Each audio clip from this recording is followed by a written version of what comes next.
Hello everyone, good morning, welcome to my channel live capture. আজকে আমাদের পুরীতে third day, আর এখন বাজে সকাল 7:30। আর আজকে আমরা এখন বেরোচ্ছি একটু সমুদ্রের ধারে, ওখান থেকে একটু বাজার হয়ে ব্রেকফাস্ট কিনে নিয়ে তারপরে আসবো। আর আজকে আমি আর টিঙ্কু বেরোচ্ছি, আমার মেয়ে আজকে বেরোচ্ছে না, কারণ ওর শরীরটা একটু খারাপ। যাই কি হয়েছে না হয়েছে ইতিবৃত্তান্ত আমার মেয়ের সমস্ত কিছু পরে আপনাদের সাথে শেয়ার করব। চলুন, আমার আগে ওই যে যাচ্ছে টিঙ্কু, আমি ওর পিছনে আছি, একটু সমুদ্রের ধারে ঘুরবো, হাওয়া খাবো, তারপরে এসে বাজার আর কি বাজার দোকান যা করবার রান্না বান্না করে খাবো তো আমরা, সেসব করে নেবো। খুব ভালো লাগছে সকালবেলা এই সমুদ্রের দৃশ্যটা দেখতে। যারা এই সময় পুরীতে আছেন তারা নিশ্চয়ই উপভোগ করছেন সমুদ্রের এই সকালবেলার সৌন্দর্যটা। তবে যাই হোক, বেলা 7:30, মানে বেলাই বলি, সকাল 7:30 বাজে, মানে বেশ ভালোই রোদ, জানেন তো। মানে চড়ার টাইপ রোদ। সমুদ্রে এমনিই বলে সমুদ্রের ধারে একটু বেলা হলেই যে রোদ্দুরটা খুব চড়া হয়। এই দেখুন, আমার পাশে সরকারবাবু দাঁড়িয়ে দাঁড়িয়ে ঘুম হয়নি রাতের বেলা, আলিস্যি ভাঙছে। কারোরই ঘুম হয়নি আমাদের রাতের বেলা, জানেন তো। মেয়ের জন্য, মেয়ে খুব কষ্ট পাচ্ছে, জানেন তো। ওর শরীরটা একটু খারাপ, ড্যামেজ হয়েছে, কিন্তু ওর যে শরীর খারাপ এটাও কাউকে বুঝতে দিতে চাইছে না। মানে বেড়াতে এসেছে তো, সেই জন্যই খুব স্ট্রং। এমনি আমার মেয়ে একটুতে স্ট্রং, যাই হোক, সবাইকে সব কষ্টটা হলে বুঝতে দেয় না। তারপর ওর সব থেকে উইক পয়েন্ট কী জানেন তো, ওর কিছু হলে টিঙ্কু খুব মানে চিন্তা করে, সেই জন্য যেহেতু বাবা চিন্তা করবে সেই জন্য কাউকে কিছু বলতে চাইছে না। কিন্তু আমি তো মা, আমি বুঝতে পারছি। পাচ্ছেন সূর্যটা কেমন ওপরে জল করছে, আর এদিকে সমুদ্রের ঢেউ। অসাধারণ অসাধারণ দৃশ্য, এই দৃশ্য ভোলবার নয়। আর যে এই দৃশ্য দেখার জন্য যতবার বলবে পুরী আসতে ততবার পুরী আসবো। সমুদ্রকে কখনো মানে আসবো না সমুদ্র দেখতে, এটা কখনো হতেই পারে না। আর পুরীতে বিশেষত যতই দর্শনীয় স্থানে ঘুরি না কেন, এই জায়গাটাতে আসলে সমস্ত কিছু দুঃখ, মনের রাগ, অভিমান, সমস্ত কিছু এই সমুদ্রের ঢেউয়ে, সমুদ্রের ঠান্ডা বাতাসে সমস্ত কিছু মিলিয়ে যায়। যাই হোক, অনেকক্ষণ ধরে সমুদ্রটা আমরা একটু উপভোগ করলাম, কিন্তু আর বেশিক্ষণ থাকা যাচ্ছে না। রোদ্দুরটা প্রচণ্ড চড়া, তাই ব্রেকফাস্টের জোগাড় করতে হবে, কি খাবে না খাবে সমস্ত কিছু কেনাকাটা করতে হবে, প্লাস রান্না বান্নার জোগাড়ও করতে হবে। কুকুরটা দেখুন কোথায় শুয়ে রয়েছে। খাবার দাবার কী করব না করব, সেইটা জল্পনা কল্পনা করতে করতে বাজারের ভেতরে ঢুকে পড়েছি। আর সকালবেলা বাজারে ভিড় দেখেছেন, চারিদিকে ঝকমকি আলো লাগিয়ে দোকানদাররা বেশ ভালোই বিজনেস করছে। আজকে আমাদের দুপুরে লাঞ্চে চিকেন করব, দুবেলার মতন একবারে চিকেন হবে, সেই জন্য একবারেই চিকেনটা তিনকুটি কিনে নিচ্ছে। আজকে বেশি কিছু হবে না, তাড়াতাড়ি শর্টে রান্না করব, কারণ তাড়াতাড়ি করে রান্না বান্না করে খেয়ে দিয়ে সমুদ্রে স্নান টান করবো, করে আবার বিকেলবেলা যাব পুজো দিতে। আজকে মন্দিরে পুজো দিতে যাব, সেই জন্যই আর কি একবারে যাতে বিকালবেলা এসে রান্না না করতে হয়, সেই জন্যই আর কি রান্নার বেশি ঝামেলা রাখলাম না। আর আমার মেয়ে তো চিকেন ফেভারিট, আর ও যাবার সময় আজকে সব বলে আসার সময় বলেই দিয়েছিল যে ও আজকে টিফিনে খাবে ধোসা আর ইডলি। যাই হোক, আমি ইডলি খাবো, ও ধোসা খাবে বলেছে, তাই আমাদের টিফিনের জন্য ধোসা ইডলি এই সবগুলোই নেওয়া হলো। নিয়ে হোটেলে গিয়ে এগুলো বসে খাবো। এখানে প্রচুর ভিড় তো, দাঁড়িয়ে দাঁড়িয়ে খাওয়া যায় না।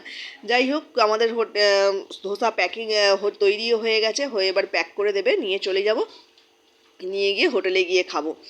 আর রাস্তায় দেখুন আমাদের খাবার দাবার প্যাকিং করা রেডি। ব্রেকফাস্ট মানে খাবার বলতে ব্রেকফাস্ট প্যাকিং করে নিয়েছি। এত রোদ, আমার পুরো মুখ ফুক যেন জ্বলে যাচ্ছে। হোটেলে এসে আমার মেয়েকে খাবারটা দিয়ে দিয়েছি, কেমন বসেছে দেখুন সাজিয়ে গুছিয়ে। কিন্তু আমার মেয়ে বলছে একদমই টেস্ট ভালো নয়, আমাদের ওখানকার ধোসা এর থেকে খেতে ভালো। ওর কোনো কিছুই মানে আমাদের ওখানকার মতন সেরাম লাগছে না, শুধুমাত্র চাউমিনটা আর চিলি চিকেনটা ওর খুব ভালো লেগেছিলো।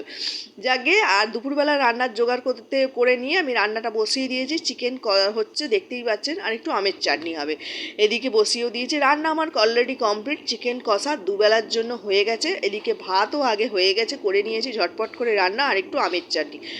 পাতের শেষে আমের চাটনি না হলে ভালো লাগে না। চলুন এবার রেডি হয়ে নিয়ে সমুদ্রে যাব স্নান করতে। আজকে আর স্নান করতে যাওয়ার সময় কোনো রকম ভিডিও শেয়ার করিনি।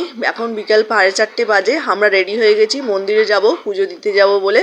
আর এখন সবাই মোটামুটি আমাদের সঙ্গে রেডিও হয়ে গেছে, আমার মেয়েই শুধু রেডি হয়নি এখনও পর্যন্ত, একটু আসলে ঘুমিয়ে পড়েছিল জানেন তো, সেই জন্য। আর ওর শরীরটা আগেই বলেছি প্রথম একটু খারাপ, সেই জন্য দুপুরবেলা একটুখানি ঘুমিয়ে পড়েছে। আমি তো রেডি হয়েছি দেখতেই পাচ্ছেন, আর এইখানে টিঙ্কুও রেডি হয়ে গেছে। আর আপনারা সবাই জানেন মানে পুজো দিতে গেলে ফোন দিয়ে রেখে যেতে হয়, তাই ফোনটা ঘরে রেখেই আমরা গিয়েছিলাম পুজো দিতে, পুজো দিয়ে চলে এসেছি। আর পুজোটা দিতে গিয়ে আমরা প্রচুর বিধ্বস্ত হয়ে পড়েছি, দেখতেই পাচ্ছেন। আমার মেয়েকে তখন যাওয়ার সময় দেখাতে পারিনি, লেট হয়ে গিয়েছিল বলে। এখন আমরা যাচ্ছি জিবে গজা কিনতে।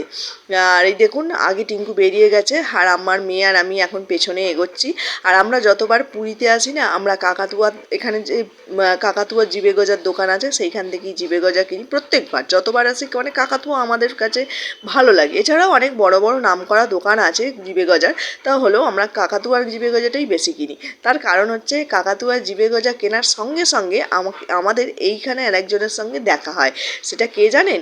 এই যে পাশে থাকে, এই যে ছোট্ট পাখিটা, কাকাতুয়া পাখিটা। একে দেখতে খুব ভালো লাগে জানেন তো, কিন্তু একে লুকিয়ে লুকিয়ে ছবি তুলতে হয়, ভিডিও করতে হয় জানেন তো। একে ছবি তুলতে দেয় না, তাই আমার মেয়েকে ভিডিওটা করতে বলেছে। দেখুন না কীরকমভাবে ভিডিওটা করে নিয়েছে। যাকে ওর সাথে দেখা হলো, ভালো লাগলো। জিবে গজাটা কিনে নিয়ে চলে আসছিলাম হোটেলের দিকেই, তখন বাড়িতে হোটেলে রাখতে যাব বলেই তখন আমার মেয়ে বললো মালপোয়া খাবো, তাই ওর জন্য একটুখানি মালপোয়া কিনে আনলাম। ও মালপোয়াটা খেয়ে নেওয়ার পর তারপরে আমরা জিবে গলাগুলো হোটেলে রেখে দিয়ে একটু সমুদ্রের ধারে ঘুরোঘুরি করে চলে আসলাম একটু রাতের বেলা হোটেলের উদ্দেশ্যে। আর হোটেল যাওয়ার আগে আমার মেয়ের বায়না মোমো খাবো আবার, আর আমি কিনে নিলাম সঙ্গে সঙ্গে একটা কোল্ড ড্রিঙ্কস। আর মিষ্টি না হলে আমার খেতে ভালো লাগে না, তাই মিষ্টিও একটু কিনে নিলাম। আর সেখানে আমার মেয়ে যখন যা বায়না করছে জানেন খাবার জন্য, টিঙ্কু তাই কিনে নিচ্ছে। আজকে দিয়ে যত মানে যে কদিন রয়েছে 3 দিন, 3 দিনই মোমো, ফুচকা, চাউমিন এইসব খাওয়া দাওয়া করছে জানেন। যাকে মাপ তো মেয়ের কোনো আবদারই খামতি রাখে না, তাই সেটাও মিটিয়ে দিচ্ছে। একটু শরীরটা আবার খারাপ বলে এখন যখন যা বলছে তাই মিটিয়ে দিচ্ছে। তবে মোমোটা আজকেরটা অন্য দিনের থেকে আজকেরটা একটু খেতে ভালো আছে বললো। যাকে ও খেয়ে নিয়ে তারপর আবার হোটেলে গিয়ে মাংস দিয়ে রুটি খাবে বলছে। চলুন হোটেলে যাই। এখন বাজে রাত্রি 10টা। আমরা মোটামুটি সবাই হোটেলে চলে এসেছি। আমাদের কেনাকাটি কি সেরকম কিছু হয়নি এবছর।